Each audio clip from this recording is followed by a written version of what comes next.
It is Monday. You heard my voice again. And so that means it is the Making Mogul Hour. Somewhere between 7 and 8 p.m. Somewhere. Somewhere. There's always got to be somewhere. Got to keep y'all guessing. Yeah, So, it is Sir Vajano Alexander. The one and only. As always, if you can't find me, you ain't looking hard enough. That's a fact. And I am here once again. With your favorite dime. That's Dime with a Y, not an I. Okay, you better let them know. Okay, good. And and today we're joined by a very special guest. very, very special. My big brother. One that is very close and dear to the heart. CP the DJ. Mr. CP the DJ. What's going on, y'all? So, There you go. yeah. Thank you guys for having me. What's going on?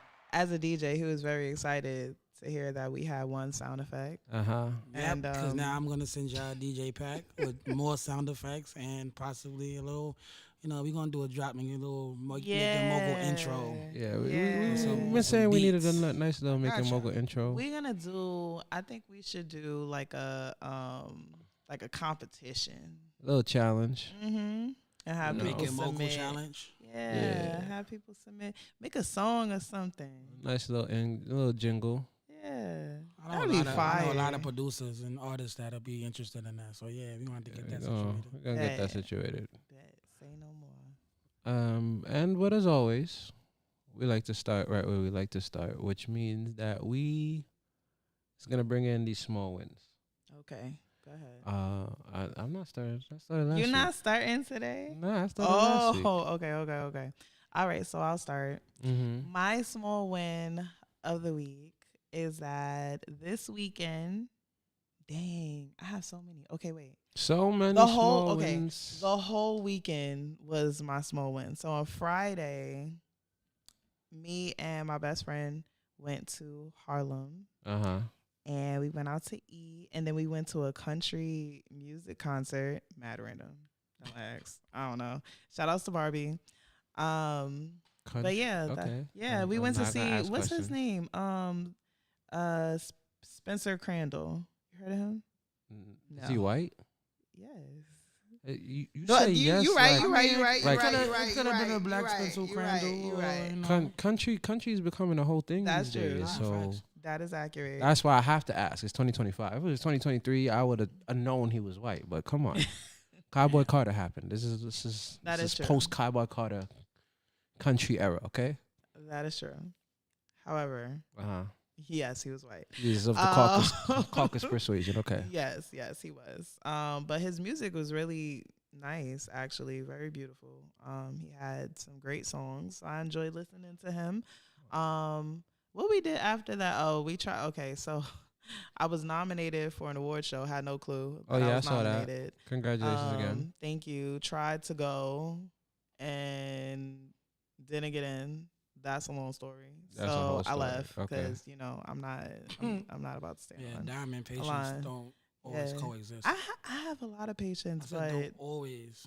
okay. So for you I'll to take that. leave, Yeah, I you was was patient for enough. For Yeah. something just that you- enough. Something that you didn't know about. right. Still tried to make it, and then they were just taking too long. So, yeah. Exactly. And then Saturday and Sunday was For the Girls Festival, the second annual. And go ahead, you the DJ, you the guest. You can press it. was the button. You can press it. I'm just happy to be It's here. the yellow one. press the It's button. the Yeah, yellow gotcha. one. You know the faders. You know your way around a board. You know, if there's anybody that could trust around a board, it's It's my definitely guy CP. So but yes, so we did For the Girls Festival. Saturday was a dope empowerment panel right here at New Heat Studios, and then yesterday we had a concert in Queens. It was amazing. Yeah, so that's my small big win. okay, 8. I did what it needed to Thank do. you. All of the things. Okay, congratulations. Thank you. What about you? I got to sleep. Okay. What was that like? Right. It was weird. My body's not used to resting anymore. My brain's not even used to resting anymore. I gotta wake up and be like, yo, go back to sleep before you, you know, mess this Try up. to do Because, you it. know, It ain't gonna happen. especially now, you wake up, you pick up your phone, and now a whole 2 hours is gone from No, for whatever real. rest you thought you was about to have. Yeah. So yeah, I got to sleep. I got to take a second to breathe, and that really is my small win because it's for the last I don't know how long. It's been a real hard time to catch some sleep and really focus on relaxing. So I got to take that moment, and that's my small win, being able to sleep. Okay. It's a great one. See? I guess that's my turn, right? Yes. Chris. Nah, my small win was definitely actually being able to DJ cheerleading competition for the first time. Okay. Yeah, that was very dope. It was at St. Francis Prep. Shout out to Brooklyn Diamonds for having me DJ that event. It was very dope to see everything in person. They had ages from 4 all the way up to like 16U. So to see the different groups and different kids and to interact with the coaches and everything like that, that was definitely a huge accomplishment for me as a DJ. And then, of course, like my sis said, the For the Girls concert. I tried my best to not do stuff. I really did. He did good, guys. Cause everybody know when I put a show together, I'm literally Doing the running most. everything. Mm-hmm. So, but the whole point was it to be for the girls. So, female hosts, female DJs, female security, female bartenders, like everything. I tried my best, and I believe like 95% I accomplished what I set out to do. That's what's up. Congratulations. My sisters definitely had to get on me though about sitting down. Mm. So shout out Dom, shout out Krista B. They definitely had to be like, yo, you said you wasn't doing that. I told them I had 2 good speeches in me because I was tired. That turned into about 5. But it's okay. Turn into But about 5. those that know my events, y'all know I demand a certain level of respect for the events and for the artists. So my thing is, if I feel like you're not respecting the people that I put in position to do things, then I have to get up and like let y'all know. Like they're gonna tell you the thing I'm telling you, but y'all already know I do not. I'm very transparent. Right. So it's either you're gonna respect the stage or you can go out that door and have a nice day and see if you can get to another show. Gotcha. Okay. Talk your shit. Talk it. I'm just saying. And just like I'm that, just we're telling the gonna truth. get into this. Okay. So today we're going to be talking all real advice for aspiring performers and future music execs. So we're going to start at the very beginning. So CP and I, we met in... Are we doing this? Why not? When the last time I interviewed you? I don't think have I interviewed you? Ever? All right, so here we are. So, yes, we're going to talk about it. So, we met in probably about 15 or something like that. Yeah, about 10. Damn. 10 About 10 years ago, okay? And everybody that knows us now as brother and sister, right? Like he might as well be my blood. Like this is locked in with the family and everything. Like this is my family. That's my mama. Right. Right. So when we met as hosts on an indie radio station. Shout out to WVMR. Because that's where y'all met. Okay. Yeah, that's where we met. And they had a music award ceremony. Okay. I have to tell the infamous story. I got you. I'm just laughing. I'm just waiting for my part in the story. She give y'all the backstory. So listen, y'all, if y'all really been tapped in, like y'all know that I've been doing this since I was 17 years old, right? So back then I was very cocky. I'm not gonna lie. I wasn't as humble as I am now. I'm overly humble now. That's the problem. But back then I was extra, like, on top of my ish. You know what I'm saying? So we had all went to the diner after the award show.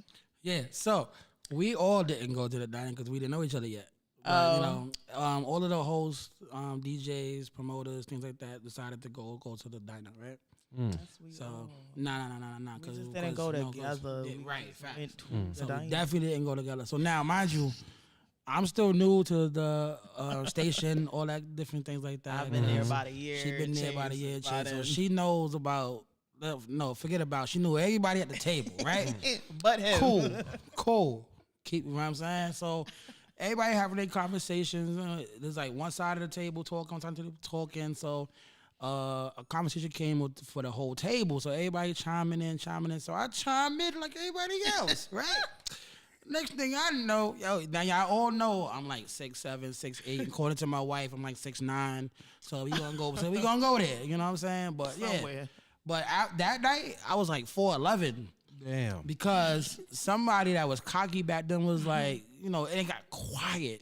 You never know we had that conversation, and then it just goes quiet. So everybody hears that one comment. Mm-hmm. Yeah, Who are you? Yo, that's what it's like. And I was just like, yo, I'm just going to kind of just get my check. Because she dead was like, yo, who are you? And I'm just like, yeah, so I'm going to take my plate to go. Like, I'm going to holler at y'all later. Because, yeah, I would have never thought we was this close. I mean, now she knows who you are. Thank you. That was a 10-year introduction. Everywhere we go, I'd be like, yo, remember that time you was like, yo, who are you? And I was just looking at you like, yo, this, like, yo, what the So hell? you know what? For the audience at Making Moguls, I would like you to answer that question right now. Who are you? Yes.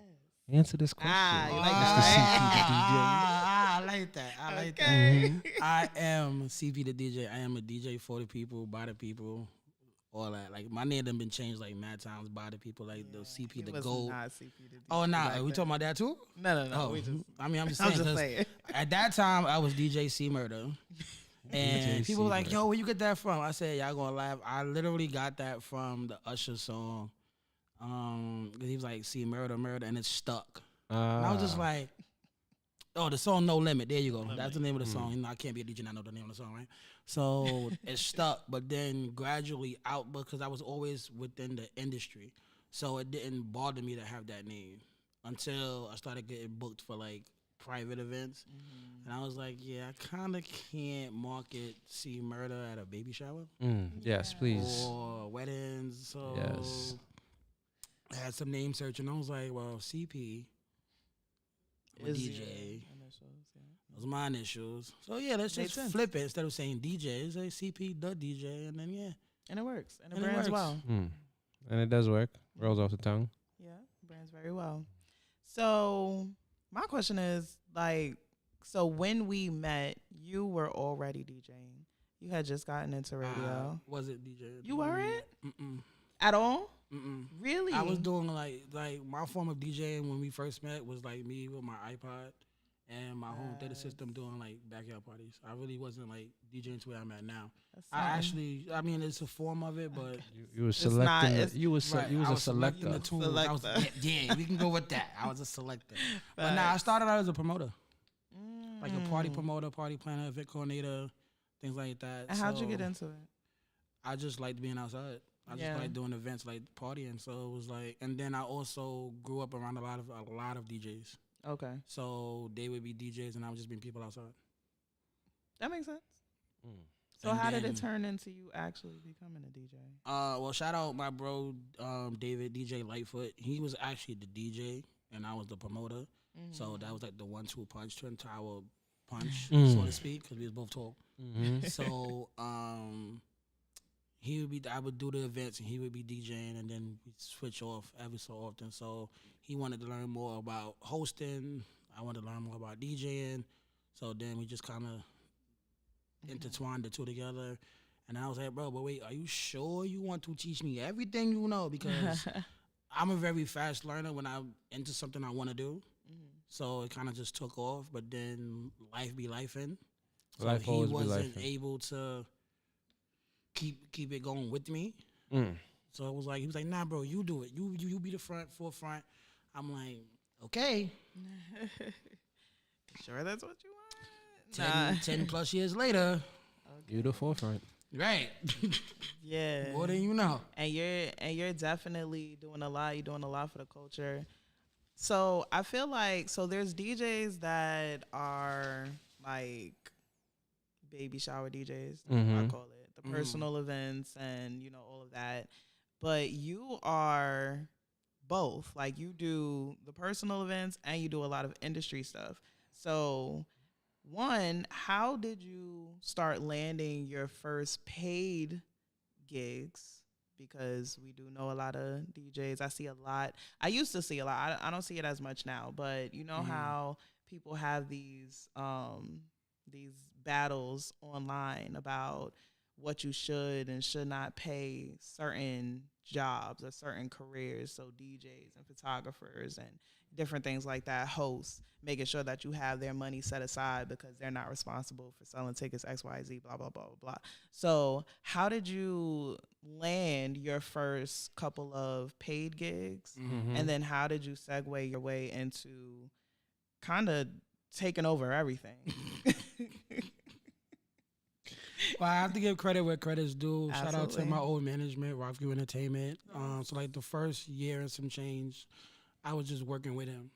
More so, like it wasn't for me. It wasn't about the money at first because everybody says it's about the money, but it's really not. It's more so about the connections and building the network. So I always say your network is your net worth. So you want to get paid, you have to show your worth. Right. And the major way of showing your worth is networking. So if you just go and be a DJ and don't talk to nobody or don't build with nobody, how can you expand your net worth? That's true. How can you expect to get paid if you're not showing anything, but you can sit there and push buttons? Anybody can be a push button DJ. Meaning you literally just come in there, press and play. It's basically a mix. Listen, I know So some it's celebrity DJs that only press buttons. So Nah, facts. I don't know. But I mean, but I'm They had pretty to get sure there. they had to get there. So, but they still networked, and unless you're paying attention to them, like watching them, you don't know what they're doing behind there. That's true. Because they could be playing the mix, and they could be like, "Yeah, so you think they doing all this?" And they just, is it up yet? All right, cool. Like, but nah. So I went a while without paid gigs because we had a conversation, and it was like, "Look, I can get you in the rooms. It may not, everything may not be a paid gig. Some of them may be paid, some of them may be not. But as long as you're humble and consistent, I got you." Right. I was like, I bet. So we was doing events, and then it was like, I'm gonna find a way to make money regardless.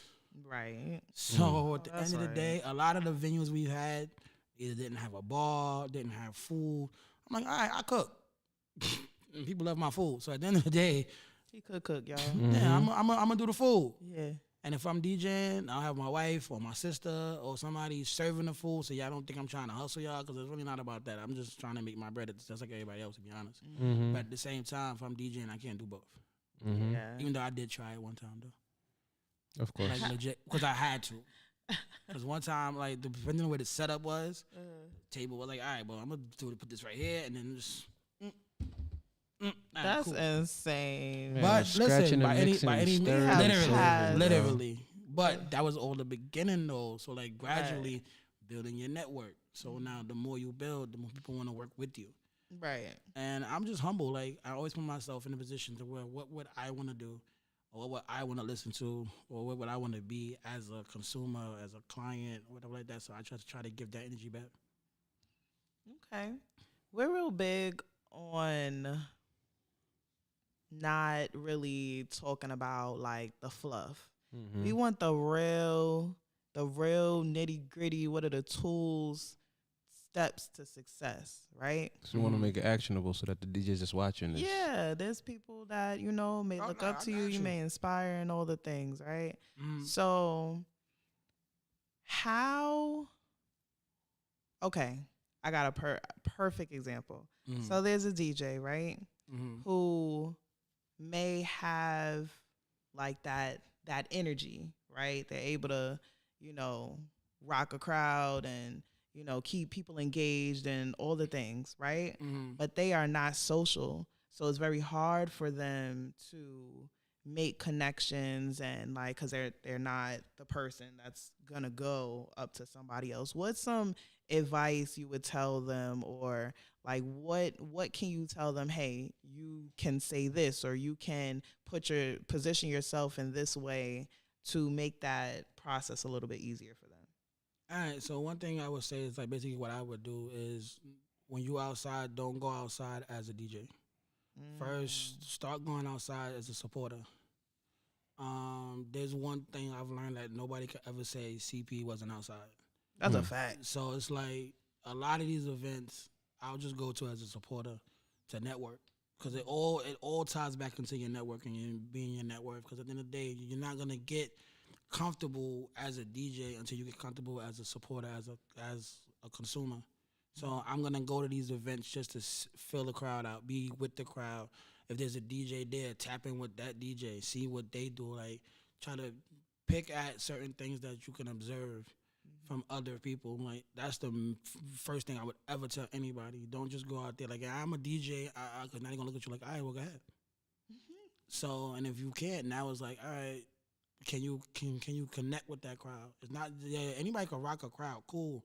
But if you're not connecting with that crowd and who you connecting with while you're DJing, one thing you got to do is read the room. Even if you're just there as a supporter, still read the room, see what the crowd's like, see what music they like, see if for example, if they're playing reggae and they're not engaging in it, then should you still stay in it? Right. Or should you go to another genre? Or if you see they rocking with R&B, you're not going to go into rap, because they're rocking with the R&B. Now you done changed the whole vibe, and then you don't want it to be where you're all over the place, to where you go, oh, well, this one wants this one wants that.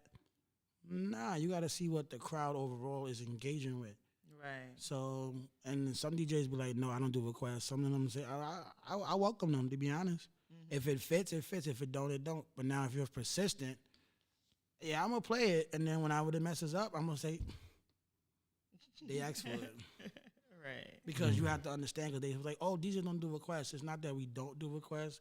It's just that your request has to fit the vibe that we're trying to set for the overall performance of the event. And if it doesn't, then it's not just about you. You paying me? All right, now we got to. Now we can talk. Some people be slipping the DJ a couple If dollars. you paying my booking fee, I will play till the cows come home for you. Got you, because you're paying my booking fee.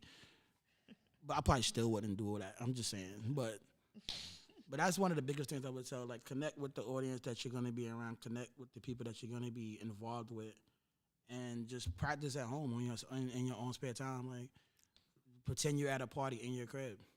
Speaking of which, speaking of the practice, you're somebody that has established yourself both here and on the road, right? You're somebody that pops up in different cities, pops up in different states, and traveling, practicing, getting all that together takes a lot of understanding your equipment, right? And as a DJ, what is some of your favorite equipment? What are some of your essentials that you rock both here, on the road?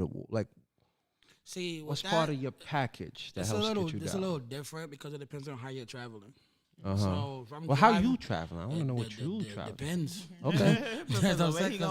Right, like shout out to Scott Morris and More Bookings, because he definitely has me on the road a lot. Yep. Like, I get into situations at home because I'm always on the road. You would think I was on the road more. Like, the road was home and home was the road. I mean, that's the tour life. So the tour life is not. No, it's great, but it still comes with hiccups too. Now, don't get it twisted. Of course it does. That's a tiring life. Facts. But to your question about equipment, like, that's what I said. If I'm driving, I like to bring my own stuff. Because there's one thing, like, if something goes wrong and it's yours, you can adapt to it. There's nobody to answer to if something breaks, because it's your stuff. Right. When you're using other people's equipment, now you have to, first of all, trust that their equipment works. And now trust that they have all the connections. So typically when I'm not in my own element, I make sure that my bag has extra XLR cables, extra RCA cables, extra power cords, even if I don't need them for speakers. Like, if my car would literally have everything in it as if I was coming to a gig that had nothing. I'd rather be overly prepared and have everything in my car and not need it than to not have it and then, damn, I need it. There's been times where we've been on tour, we had to leave to go find a Guitar Center, a Best Buy, to buy some cables last minute because the connections I had didn't match with the venue had, and vice versa. So I'd rather have everything in my car, everything in my bag. So as a DJ, you carry around your XLR cables, your speakers. So to basically set up the speakers, bass bottoms, your controller, which is with everybody DJing on turntables. My facade is basically my stand for my controller and my laptop. Laptop stand if you need one. Sometimes I even have a mic stand depending on if it's a wedding or if it's a singer that requires a mic stand. Most venues don't have mic stands anymore. Wireless microphones, packs of batteries, not a pack, packs of batteries. Oh boy, so many times I've had to run to venues. Because hold it down. I gotta go. Because if your team has a photographer in it, he gonna borrow some of them batteries when you not looking, and he need about 4 of them at least every trip. You got a Duracell sponsorship. Nah, facts. So Duracell, Energizer, y'all want a sponsor? I'm here. Trust me, you will get your money's worth. Believe me. So talking about traveling, there's just so many questions I want to ask. Okay, wait. So before we get into my question about traveling, so staying on the topic of equipment, what is the first essential things a person needs in order to become a DJ? Common sense. Okay. First like and that. foremost, common sense. I like that. Because Okay, hold on. Pause. I like Pause. that. Pause. I feel like that's the correct answer for everything. No, See, yes, okay. but no. Oh, okay. And the reason Sorry. I can't That's why we accept that, siblings. the reason why I can't accept that, I like that answer, but I can't accept that on the Make a Moguls platform. Only reason I why. respect it. Only reason why is because one, common sense isn't common, That is for everyone. You're and right. two, Absolutely. common sense is a blanket term Yeah, it's that a not lot of available. people don't. That you say common sense and everybody go yeah, and then everybody think about 10 different things. Right. So But let's break I'm down this but common at the same sense time, in the DJ world. I said that because I knew I was gonna get the responses from the 2 of y'all that I did. Listen, he know. No, that's he know. I mean, he know us. He knew my response was gonna but be hell I said yeah. that because I knew she was gonna say that, and I knew you was gonna ask why I said that. Because my thing is, from a DJ standpoint, it goes back to what I said about being overly prepared. For me, I'm gonna make sure I have everything. So my common sense is to make sure, you know what, I'm gonna pretend that they have nothing. I'm not gonna rely on a venue or a promoter or another DJ from that venue tell me, oh yeah, they have this, that, and the third. Because now I'm scrambling.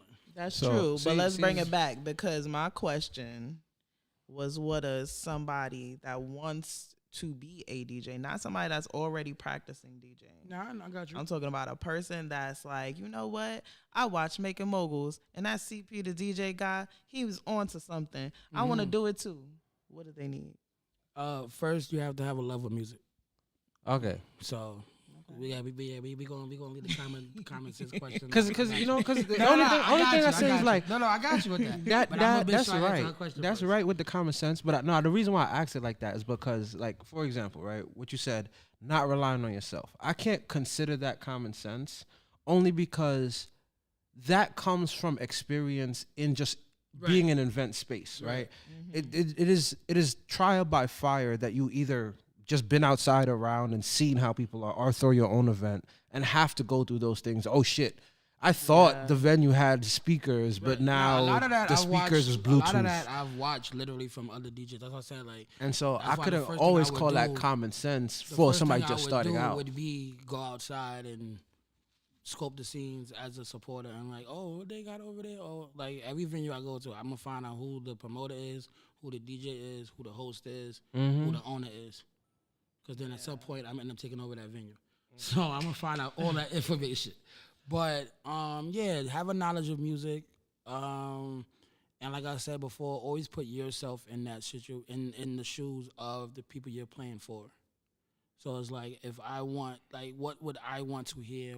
How would I want to feel? Like, I would want to be a part of the entertainment in a sense. Because if me, the customer, is happy with the music, me, the customer, is going to go support that bar now.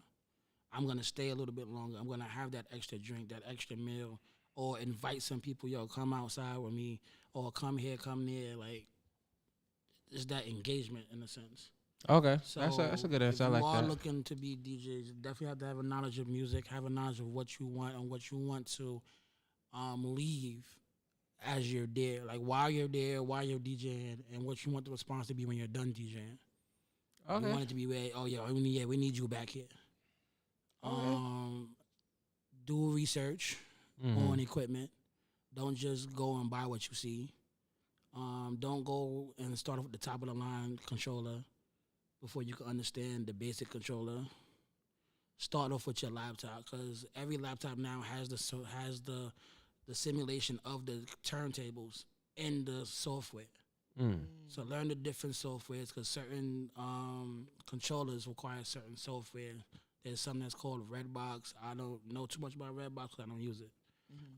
There's Virtual DJ. That's what I actually started with, and that's literally what it says, Virtual DJ. Yeah, so basically, it's everything on your laptop. So you didn't really need a controller for that until you got more evolved in the DJ world of things.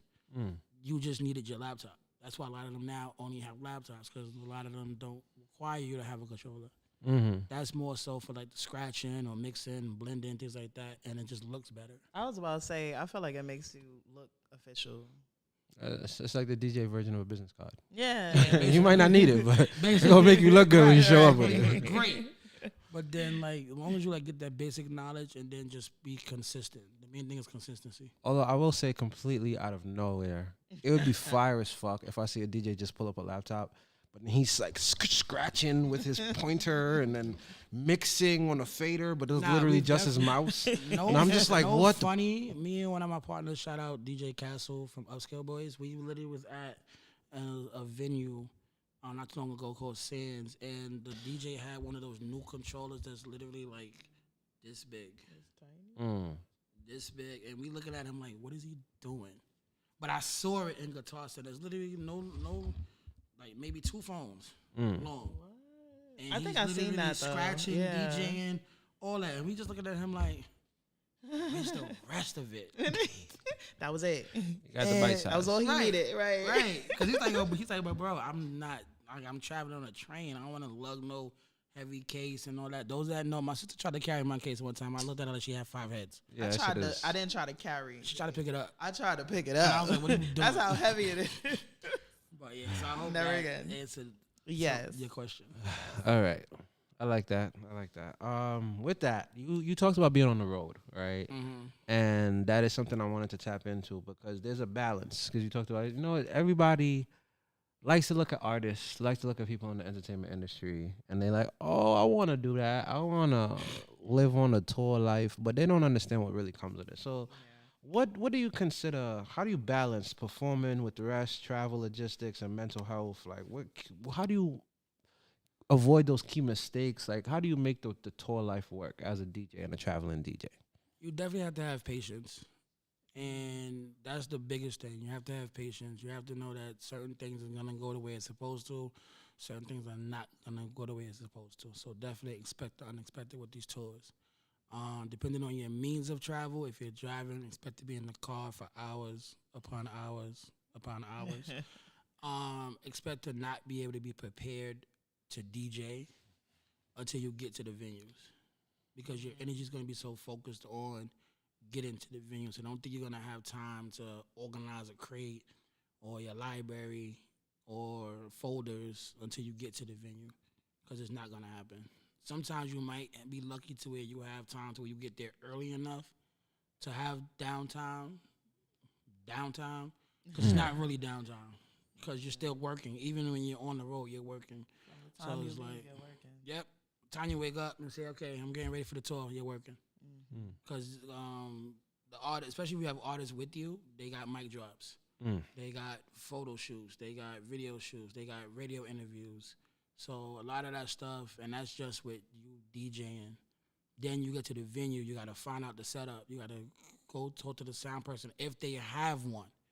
So that's one big thing too. I would like to say as a DJ, do research in sound engineering, because a lot of times you will be your own sound engineer in these venues. Not every venue has a sound engineer that's going to help control your sound, control your level. So definitely do research on that. Learn your board, because most boards now have like what's called a mixer in them that helps control the sound. So at the end of the day, you want to make sure that you have that. Okay. But as far as like touring, I love it. Don't get me wrong, because it allows your name to be in states before you touch them. Yeah. True. Very true. And then you always seem to get more love outside of your home state. Of course. Yeah. That is a tried and true industry thing, bro. Everybody, just the other day, Frenchie, remember Princess French? Mm-hmm. She posted something about if you want to be successful, leave your hometown. Just go. Just leave. That's a fact. And that really just, it doesn't matter how big your hometown is, because we live in New York City. Like, leave your hometown. Like, Facts. other people get to meet who you are when you show up, and that is the freshest version of you. And they will be able to celebrate that versus the people in your hometown who've seen you grow up and are attached to who you were. It's scary. And that's something that's really big. That's always something I always say over and over and over. Find new places to reinvent yourself, because then people get to meet you and who you want to be, not who you used to be. Right. And that's everything to making a mogul. And with that, the next thing, because we've been talking all about this DJ stuff, and we completely forgetting the fact that you're a whole indie A&R. And that is a big, it was in the title. And like, I want people to be like, yo, they spent a whole hour talking about DJing. I was an artist listening, and I was like, but I'm not going to pick up a term stable, though. I was trying to figure out what the hell I'm with. So what is an indie A&R? So and how did you get into that, and like how explain that to the people? Let's get into that for a minute. So I feel like, well, no, I don't feel like, I know for a fact that I was an A&R before I was an A&R officially.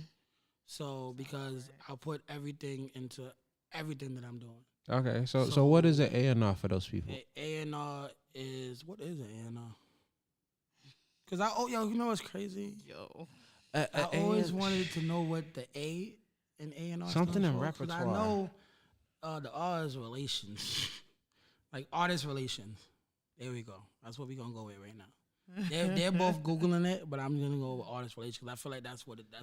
So I was right. It's artist and repertoire. See, okay, artist and repertoire. I knew it was repertoire. All right, I knew it was artists. It is a department within. It is a department within a record label responsible for finding new talent, signing them, and guiding their creative and professional development. See? So now that we all know the official term and definition, I say I was that before the actual title because of the simple fact that I make sure, like, and it always falls back to DJing as well. Everywhere I'm at, I make sure you leave with an experience. Yes. You are not a normal DJ. I'm definitely not. First of all, he goes the extra mile. I'm going to make sure that you're respecting the stage. And that's where the artist development comes in at too as well. Because it's like, if you're an artist, especially an up-and-coming indie artist, you're nervous.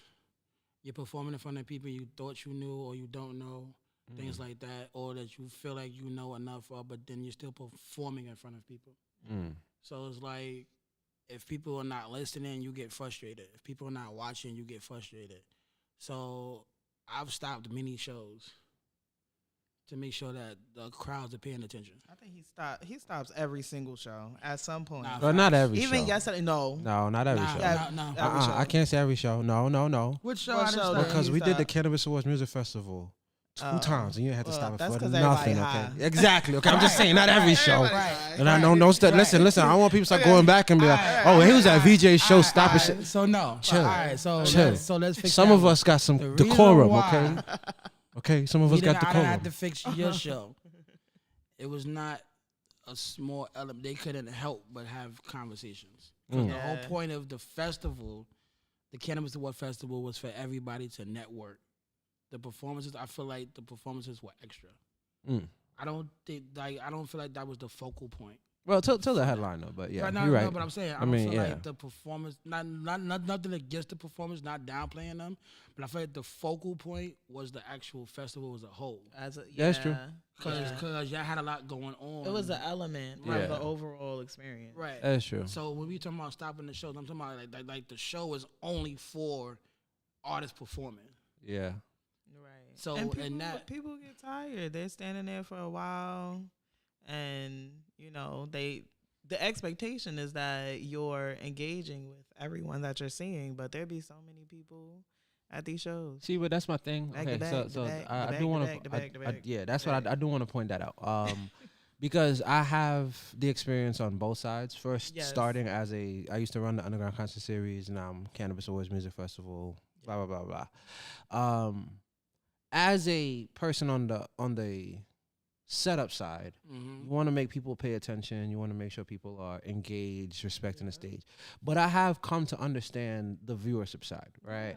At the end of the day, if you're coming to like a showcase or a indie concert or something like that, you're only really coming for one person, right? You're only coming for the person that invited you. That's who the hell you came to see, right? Which is why I stopped getting mad at people who would come to shows, see who they want to see, and leave. Because at the end of the day, that's who you bought. That was your investment in this. Like, I would be happy if your investment extends to other artists. I would be happy if your investment extends to the show as a whole. But you paid money to see Joe. Whether Joe's your friend, Joe's an artist you knew from the block, whatever it is, you paid to see Joe. Right. And so, at the end of the day, their investment is Joe. Whether if Joe is coming up next, Joe's coming up 5 artists from now, Joe's the headline at this show, they here just to see Joe. And so it is really on the promoter, the other artists, and the overall vibe to capture their attention. Which is why you can do things, especially like Chris does. I'm gonna stop you right there. Wait, why? Because there's this stigma. No, you're right, but I'm gonna still stop you because there's this stigma, right? Mm-hmm. That is the promoter's job to provide the crowd.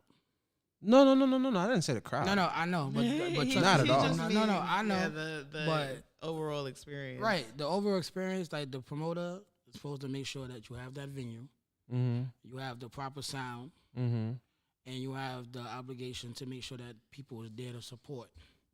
However, a lot of it, like, I feel like it's a joint effort. Oh, that's what I meant though. Right, I got what you meant, but I just because I know for a fact people listening like, because I've dealt with this mad times. As we all have. People like, oh, it's the promoter. Why we performing in front of a bunch of other artists, and this is why I said I do certain things with these shows. Like, I'll go above and beyond. So, like, the DJ standpoint, everything you said, 100%.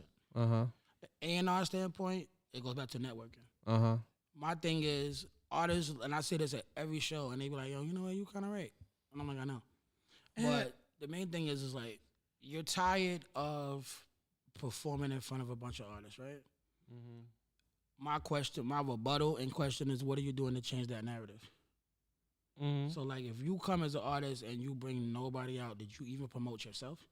I mean, yes. Because, like, a promoter, I could promote, for prime example, last night, I've been promoting that since, August? Yeah. We've had well over maybe 50-something artists, and we looking at each other like, what's going to happen with all these artists? First of all, I'm always going to overbook, so that way I can guarantee a crowd. It's not about, because your crowd will consist of a lot of artists. It's what you're doing to make them your supporter. So if you're looking at it as, oh, I'm performing in front of 15, 20 artists, then you just lost out on 15, 20 supporters. In a sense. Because it's like, your mind frame is thinking, oh, these are all artists, we're all the same. Your mind frame is not thinking, oh, I can connect with VJ. I can connect with Dom. I can do a feature with CP. I can do a feature with Joe, Tom, Harry. You know what I'm saying? Like, you have to take it into that sense, too. Like, yeah, it's a bunch of artists, but it's a bunch of features, it's a bunch of collaborations, there's a bunch of visuals, there's a bunch of mic drops, there's a bunch of videos. And now that person may come to another show of yours as a supporter now, not an artist to perform. So now you just gain supporters, but that all back to networking. Everybody has that's why we both saying it's a joint effort, because everybody has a role, but so often people like to just narrow it to one person's problem. You know what's so funny about it? And I just, not to segue too much, but artists complain about performing in front of other artists, and we could do a whole show about, we could do 10 shows. We could do a whole season. We need to get about some underground artists up here concerts and and some stuff. promoters. We could do a whole season Have about a it real by itself. conversation. But and That's one a day 2-hour show. we should do like a whole actual panel with like artists versus promoters kind of thing. Ooh. If you steal my idea, I'm gonna come for you because it was copyright in this event. If I see it after October 20th, I know who you found it out from. But anyways, the reason why I say that is because everybody gets mad, right? Oh, I'm only performing for just artists, right? Until it's that artist. Because what changed my whole perspective on this, I went to a Lupe Fiasco concert. It was a Lupe Fiasco concert, 20th anniversary of the Cool album that he dropped, one of my favorite albums of all time. He had a free concert in Prospect Park. I know it wasn't. I don't remember. It was free or paid. I don't remember. I seen a ticket. I got the ticket. I was there. Right. Okay. All right. Front row. I love Lupe Fiasco since high school. That man is one of the most brilliant lyricists in my life. Blah blah blah blah blah blah.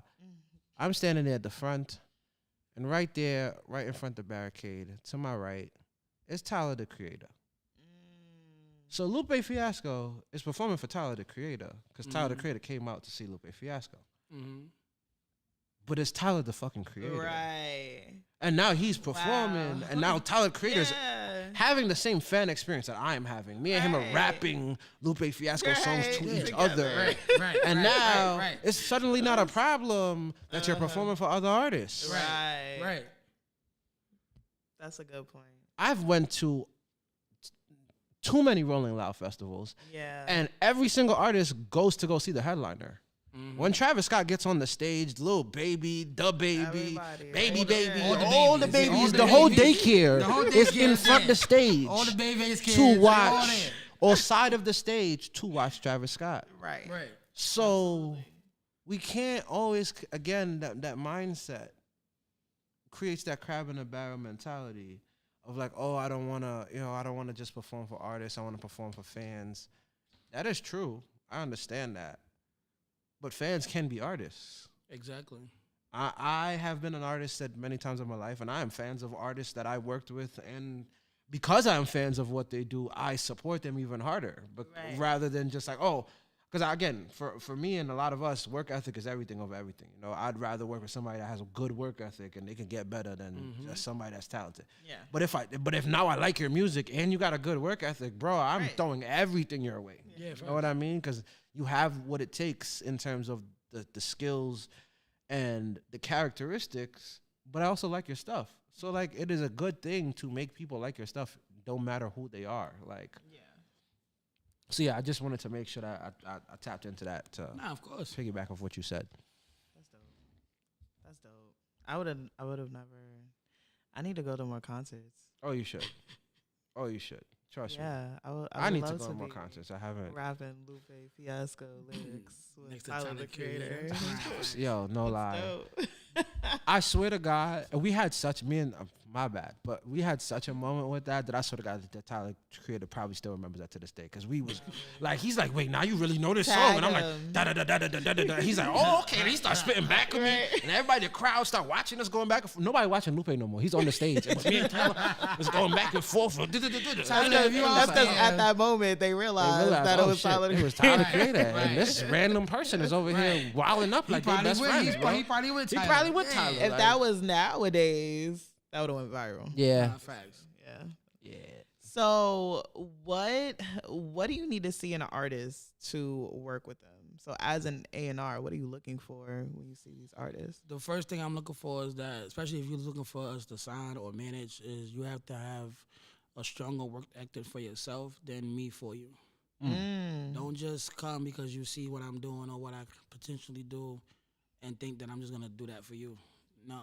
There's artists that I actually manage now that dare not even ask me that because they know for a fact they haven't been as consistent as they could be or should be.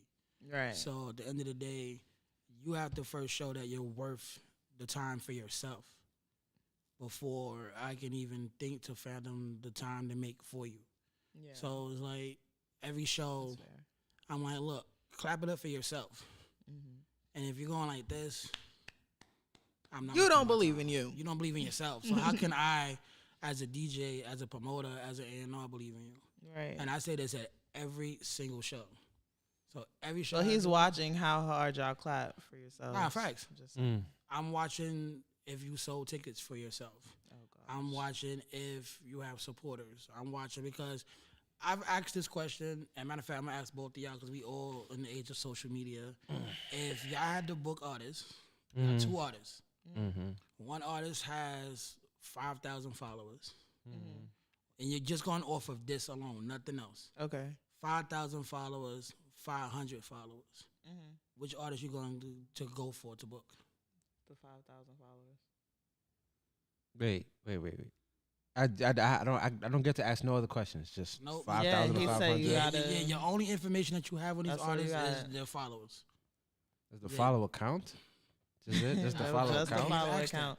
5,000 followers. One artist has 500. 5,000. Damn, that's- I one mean, artist then I'm has gonna It's have like to because go we're not, 5,000. we no- aren't able to there's look at no- analytics Yeah. or nothing. There's no Okay. right or wrong answer, but there's a reason why I'm asking it like that. And I ask every single person. See, that's what I'm. That's why it's a Look, hard. now he wanna say 500. That's just a hard question for you to ask me because I would never book someone just off of their follower count. So like, Right. if But- I have to, right, then but yes. because- The question leads me to choose 5,000, but Right. I can't answer that question Right. because 9 times out of 10 I would choose the 500 if the 500 are engaged followers. Yeah. That's why I said, damn, The difference. I That's the can't. difference. I Yeah. can't answer that But question. you said can. that we didn't know that. Yeah, that's what I'm Right. saying. I We don't don't know that know. information right Right, now. Right, that's what I'm saying. 'Cause Somebody you just screenshotted a page and was like 5,000 to 500. tired I of was this like, guy. Because you got to realize Shit. a lot of people don't have this knowledge that we have.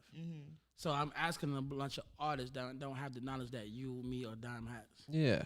We have that knowledge, so y'all, and then she knows my brain enough to know why I'm asking those type of questions. I mean, I know why, but that's why I had to just Right, break it down. yeah. Like, wait, So, hold on. because it's like we get so caught up and lost in, oh, I got this amount of followers, that amount of followers, but now from an A&R standpoint, this is why this makes sense.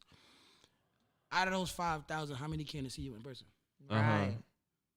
So now that 5,000, is that authentic 5,000 or was it half of that was Overtime. bots? It might be over time. It might be bots. But now that 500, because it literally had an artist that was like, yeah, I got over 5,000 plus followers, and I'm looking at the sheet like, okay, but nobody came to see.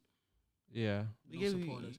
But now some person, yeah, right. Now some people be like, oh, I don't have too many followers, but they're more focused on the physical engagement. Mm-hmm. So now they done bought out, that 500 bought out 20 people. Mm-hmm. Yeah. That 500 follower bought 20 people. Now you just got paid for bringing 20 people out. Mm-hmm. Because we also look into that too. Because like, so what Scott does a lot of the times when the artists bring 10 or more, they get paid Mm-hmm. at the end of the night. And then we do the testament like, look, this artist bought out. I just did one for an artist in Texas. I think it was Houston, I believe. He bought out 10 or more people. He got paid on the spot. Damn, you bring me back to UGCS days, bro, man. So at the I end miss of the those day, days, man. I miss them and I don't. So it's like, It was a vibe. can't was get such a so vibe. caught up I'll bring it back one day in a whole new space. But yes, in continue. the analytics or the statistics of virtual. Yeah, I agree. When the physical can't match up or even attempt to get close to. I want to. in a sense. Thank you for pointing that out because again, this is why I say the whole UGCS thing because artists forget that chasing the dream is not the same as walking the path, right? And the reason I say that is because as an artist, as a person being introduced to being an artist, you are sold a dream, right? You are sold the success and the heights of your favorite artist, right?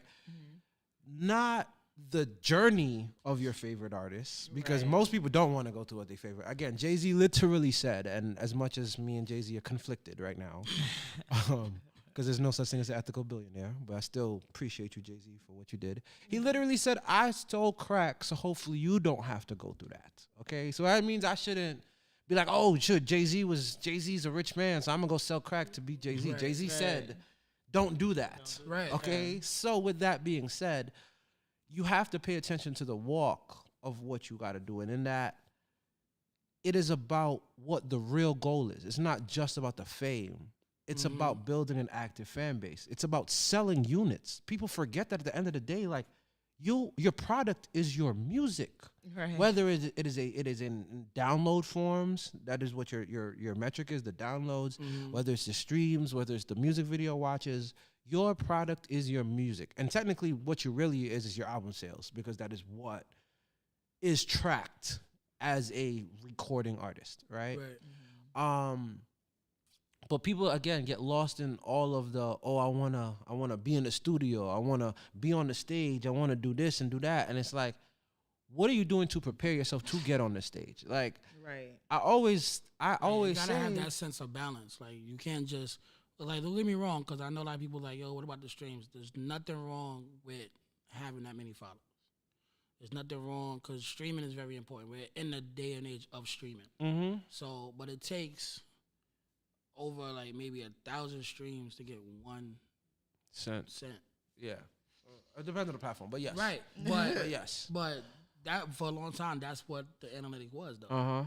You get 1,000 streams for 1 cent. Mm-hmm. So now it's like, yeah, I'm putting all of this, but meanwhile, you're wondering why nobody's coming outside to support you.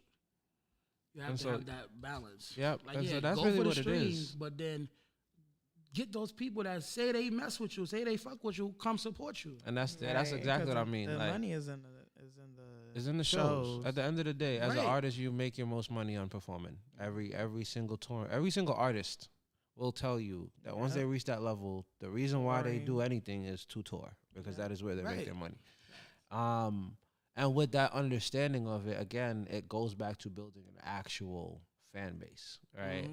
How do you engage with these people? How do you make those people feel special that they want to come out? Because on a little A&R gem real quick, as if you're a new artist or someone that's coming into the game, your first show or that first big show, if you don't capitalize on what that is, you're going to miss the one opportunity you have at making a great impression. Because that first show you do, all your friends is coming. Everybody's like, wait. He doing this thing? Oh, shit. We all here. I'm bringing my homie out. All about to, I don't even like rap right now, but I'm here. You know what I mean? Right. But then you got a second show, and half the people not going to show up because that first momentum was it. Right. So and you haven't shown them. Off of what you just said, because that first show is going to offset everything, right? So from the A&R standpoint, you're going to bring out everybody for your first show. What you don't want to do is have everybody on stage. Oh yeah, for your first show. That's one. Two, you don't want it to be where all your friends, because I've told the same artist that got the bread for bringing other people, he lost the crowd. And I told him, I was like, yo, listen, you lost the crowd because, yes, you brought X amount of people out, but then you performed for them. You left everybody else out. Yeah. Because now they're surrounded. Like, say you're the performer, all this right here is your fan base, right? You're performing to this microphone. But you forgot about the other mic behind you, the other people behind you, the bartender. You never held the A&R, the label rep that's in the corner in the back, because you're focused on this one microphone. So, and then as far as people on stage, I tell them, like, listen, this is how you get other people, because it's a monkey see, monkey do type of situation. If you come in, like say you performing and we in there, I'm gonna put her on that side of the room. I'm gonna go on that side of the room. It's monkey see, monkey. It's repetition. So now if they see her over there engaging with you, whoever's over there by her's gonna do the same thing. Vice versa over there. So now if you got 4, 5, 6 people in different parts of the area, this is why you have to know your audience and read the room. If you know you're trying to get supporters, the ones you have, you already have them. So they're there to support you. At the same time, you're there to get new fans. Right? As an artist, you're there to get new supporters. So now my supporters that are here, I need y'all to help me get new supporters by just engaging in the crowd. Be in the crowd. Now, if you're hyping me up from the crowd, I'm giving the crowd as a whole all of my energy. And so, even if it's to your friends. From the outlook, your friends are spread it out. It's funny because, that's a great place that we're gonna, wrap it up with for that, because that is really where I do want to leave people, right? In understanding, there's a video I watched. At this point, it had to be, I think we watched it 2011 or 2012. That's how long ago this video was, but it stuck with me always, right? And it made me understand that exact effect, right? It was a video where they were talking about the first fan effect, right? And it was a video of a person on a beach, right? And we always think that the bravest person is the person doing it, like the first person to start to do something. I know what you're talking about. But it's not true. Right. The bravest person is the first person to follow. Yeah. And that person right there is the key to engaging everything else that happens, because that person is taking a risk on you. Mm-hmm. That person is taking a risk to buy into whatever it is you're selling. If you're dancing and they start dancing with you, they buying into your energy. If you're rapping, they start nodding their head. You're singing, they start feeling the vocals. You speaking, they start listening. Their buy-in is critical, because now if you can tap into that and you show that there is a payoff for buying into you, then other people start to buy in. Now the social equity starts to build. It's easier for people to engage because everybody's engaging. Right. Oh, I seen this person engaging. That person's having so much fun engaging. That start making me have fun. Exactly. It is one of the biggest things I've ever done as when I used to do the Underground Concert Series. Was I was always their first hype man as the host. Yeah. Because everybody's seeing me up there right next to them jumping. They're like, oh shit, this nigga must have been bumping all of these songs on the way here. He's so hype. I hadn't listened to a single one of them songs. Right. But I know that image of me bouncing around and having a good time creates everyone else to have a good time. Yeah. And that energy is what carries as a supporter. And so as an artist, as someone who's building a following, highlighting and making sure that there's a payoff, whether it just be an emotional payoff and they feel a good time, whether it be a physical payoff, whether it be a giveaway, whatever it is, you have to have a payoff for supporting you. It can't just be, oh, I showed up, not in my head and moved. If they don't feel a connection, if you haven't built something that's tangible that they walk away from in an experience, then you miss a chance to really connect with the entire room by connecting with that first fan. And whether if it is something like you bring one of your friends and be like, yo, you with me today, bro? I paid for your ticket. I need you to go out there to turn the fuck up. Or I'm just here and I see the first person that's starting to nod their head, so I start engaging with them and I start showing that off. That right there tells A&Rs everything. That tells the venue everything. That tells your fans everything. That tells that there is a reason to support you. And that right there is something I want to make sure that we get everybody who's an artist to understand. I agree. What's next for you? Like, what do you feel like? What's funny? Nah, because what's next for me is ridiculous because I just have so much that's going on. Okay, well, we're not gonna itemize it. Yeah, because we do have to wrap up. No, I got you. But what are your goals? Like, my what goals is to leave knowing that I accomplished everything I set out, which and the biggest thing is that I leave a positive interaction with everybody I come across. So, and that nobody could ever say anything that would damage my name, legacy, career, none of that. Like, everywhere I go, well respected. He really goes above and beyond for artists, supporters. Like, everything that is attached to the name CP is demanding of respect for everything that I do, whether it's the DJs, whether it's the hosts, the artists, the supporters, the staff, the venues, everything. You're going to know when you do any type of shows with CP, you're going to get the best experiences possible, and you're going to feel like you didn't waste your money or your time. That's what's up. That's what's up. I respect that. So you... No, say what you're going to say. You have a mixtape coming out soon. You got a couple of events coming up. So what's for CP in the near future? Some type of rest at some point. Yeah, well, that's not exist. I can't promise that. Nah, facts. But listen, I'm outside in a positive way. So we got Day Summit Festival starting tomorrow to Sunday. Yep. Wait, is this summertime already? Yeah, Day Summit. Summit. In April. It's twice a year. Okay. Yeah, so it is in April, but this is the first year we're doing it twice a year. Okay. So yes, y'all will see my face for the next week at every stage. But I am happy that I'm tired this just year thinking though. about that. But nah, the difference this year though, I have my own stage. Okay.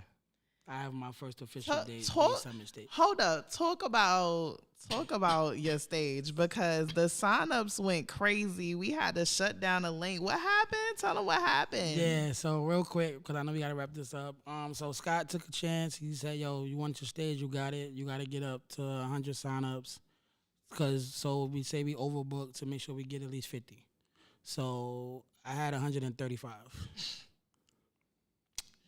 So it's a combination of the tour, because every show we did, we offered slots for the stage, and then once the flyers started dropping, everybody in the tri-state started signing up for the stage, to where he had to literally close the stage down because it is a week long of events. But I am proud to know that my name is good enough to warrant 130 plus signups. So definitely shout really out fuck with you. to all of the artists that really rock out with me and understand that I really want to make sure that y'all have the best experiences possible. So Saturday, 2 p.m., I'll see y'all. We gonna turn up, have a good time.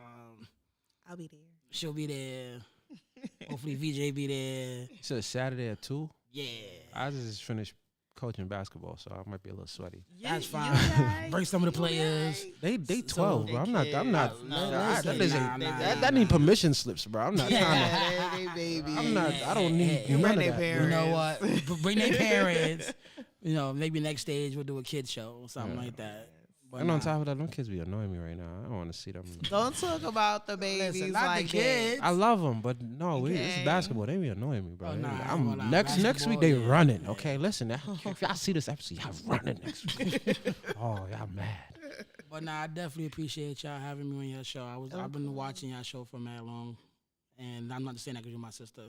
I don't like you like that for the business purposes of this episode. Well, goddamn. But nah, I love y'all though. I appreciate y'all having me on, and I appreciate the questions that y'all ask.